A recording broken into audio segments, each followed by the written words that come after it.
નમસ્કાર મિત્રો, સ્વાગત છે આપ સર્વનું તમારી પોતાની યુટ્યુબ ચેનલ વિદ્યાશાળામાં.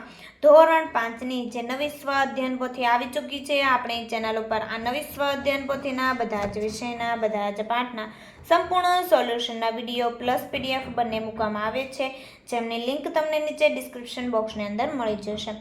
તો ચાલો વિદ્યાર્થી મિત્રો, આપણે આજે આ વિડીયોમાં ધોરણ 5ની નવી સ્વ અધ્યયન પોથીના પર્યાવરણ વિષયના ભાગ નંબર 2ના પાઠ નંબર 5 બીજ બીજ બીજ તેમનું સંપૂર્ણ સોલ્યુશન આપણે આ વિડીયોની અંદર જોશું. તો વિદ્યાર્થી મિત્રો, જે નવી સ્વ અધ્યયન પોથી આવી ચૂકી છે તેમનું પોસ્ટર પણ અહીં તમને દર્શાવેલું છે, જે તમે અહીં જોઈ શકો છો. હવે આપણે આ પ્રમાણે સ્વ અધ્યયન પોથી આવશે, જેમાં બીજા ભાગ, તો કે બીજા ભાગની અંદર દરેક વિષયની અંદર 1-2 ચેપ્ટર હશે. તેવી જ રીતના ત્રીજો ભાગ અને ચોથો ભાગ પણ આવશે. તો આ સંપૂર્ણ સોલ્યુશન એ PDFની લિંક નીચે ડિસ્ક્રિપ્શન બોક્સની અંદર મળી જશે. તો ચાલો આપણે શરૂઆત કરીએ ધોરણ 5ની નવી સ્વ અધ્યયન પોથીના ભાગ નંબર 2ના પર્યાવરણ વિષયના પાઠ નંબર 5 બીજ બીજ બીજ તેમનું સંપૂર્ણ સોલ્યુશન આપણે આ વિડીયોની અંદર જોઈએ. પ્રશ્ન નંબર 1, નીચે આપેલ ચિત્ર જોઈ તેની નીચે આપેલ પરિસ્થિતિઓનું વર્ણન લખો. અહીં જે ચિત્ર આપેલું છે તે પરિસ્થિતિનું વર્ણન લખવાનું છે. જોઈએ પરિસ્થિતિ નંબર 1, તો કે પરિસ્થિતિ 1માં બીજને હવા અને ગરમી મળે છે, પરંતુ પાણી મળતું નથી, તેથી તેનું બીજ અંકુરિત થશે નહીં.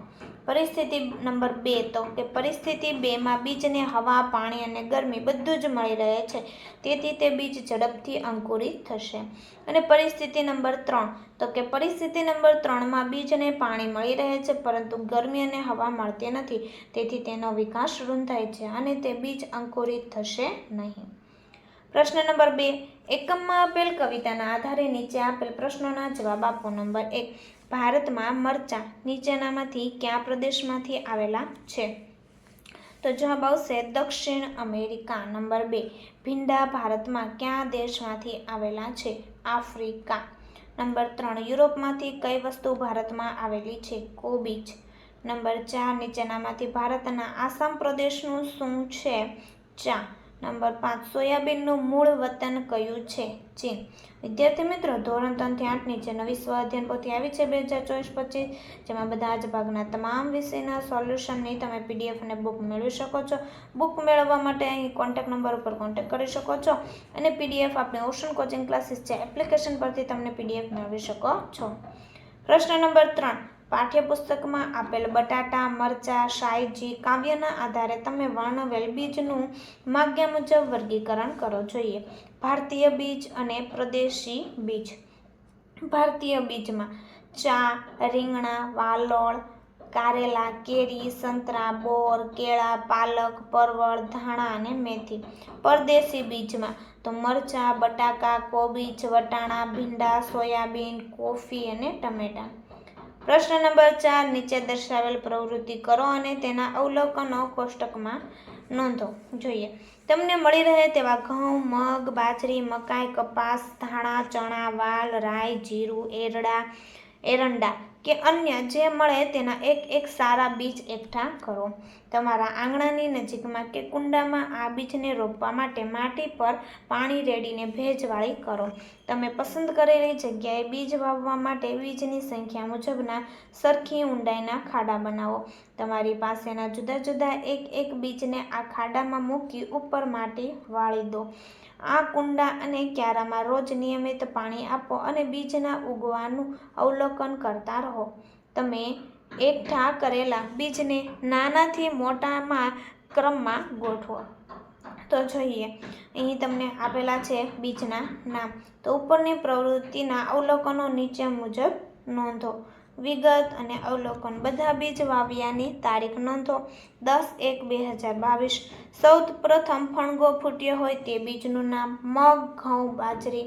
5મા દિવસે ફણગો ફૂટ્યો હોય તે બીજના નામ. કપાસિયા, તુવેર, વટાણા. જે ઉગ્યા જ ન હોય તેવા બીજના નામ. ચોખા, જીરું, રાજમા.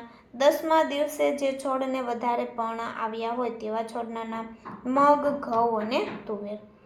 પ્રશ્ન નંબર 5, પ્રશ્ન નંબર 4માં તમે ઉપયોગમાં લીધેલા બીજનું નીચે મુજબ વર્ગીકરણ કરો. તો જોઈએ ગોળ બીજ, ચપટા બીજ, લીસા બીજ અને ખરબચડા બીજ.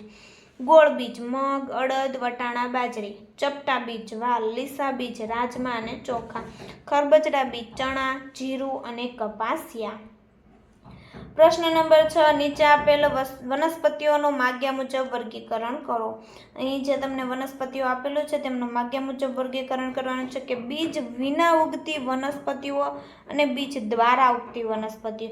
તો બીજ વિના ઉગતી વનસ્પતિઓમાં આવશે કેળ, શેરડી, શેતુર, કમળ, ગુલાબ અને લીમડો. અને બીજ દ્વારા ઉગતી વનસ્પતિઓમાં જામફળ, ટિંડોળા, રીંગણા, લીમડો, દૂધી અને સિંગોડા. પ્રશ્ન નંબર 7, નીચે આપેલ શબ્દોમાંથી બીજને ઉગવા માટે જરૂરી પરિબળો ફરતે ગોળ કરો. તો હવા, ગરમી, પાણી, વરસાદ અને જમીન. પ્રશ્ન નંબર 8, નીચે આપેલા ચિત્રોના આધારે તેની નીચે આપેલ જગ્યામાં 5-6 વાક્યો લખો. જો ચિત્ર નંબર 1, તો ચિત્રમાં અંકુરિત ચણાનું બીજ છે. બીજને અંકુરિત થવા માટે હવા, પાણી અને ગરમીની જરૂર પડે છે. બીજ અંકુરિત થયા પછી તે છોડમાં નિર્માણ પામશે અને તે છોડ પર પછી ચણાના બીજ આવશે. ચિત્ર નંબર 2માં, તો કે આપેલ ચિત્ર કઠોળનું છે. આ બીજ અંકુરિત થયા બાદ તેમાં લીલા પાંદડા આવેલા છે. આપેલા ચિત્રોમાં એક કરતાં વધારે બીજ અંકુરિત થયેલ છે. પ્રશ્ન નંબર 9, તમે જાણતા હોય તેવા હવા, પાણી અને પ્રાણીઓ દ્વારા ફેલાતા બીજના નામ મેળવીને લખો. તો હવા દ્વારા ફેલાતા બીજ આંકડો, કણજી. પાણી દ્વારા ફેલાતા બીજ નાળિયેરી અને રજકો. પ્રાણીઓ દ્વારા ફેલાતા બીજ જામફળ અને વડ. તો વિદ્યાર્થી મિત્રો, ફરી આપણે મળીશું ધોરણ 5ની જે બીજી સ્વ અધ્યયન પોથીના સંપૂર્ણ સોલ્યુશનના વિડીયો સાથે. આ વિડીયોની લિંક તમે તમારા મિત્રો દોસ્તો જરૂરથી શેર કરજો જેથી તે લોકોને આ સોલ્યુશનનો લાભ મળી રહે.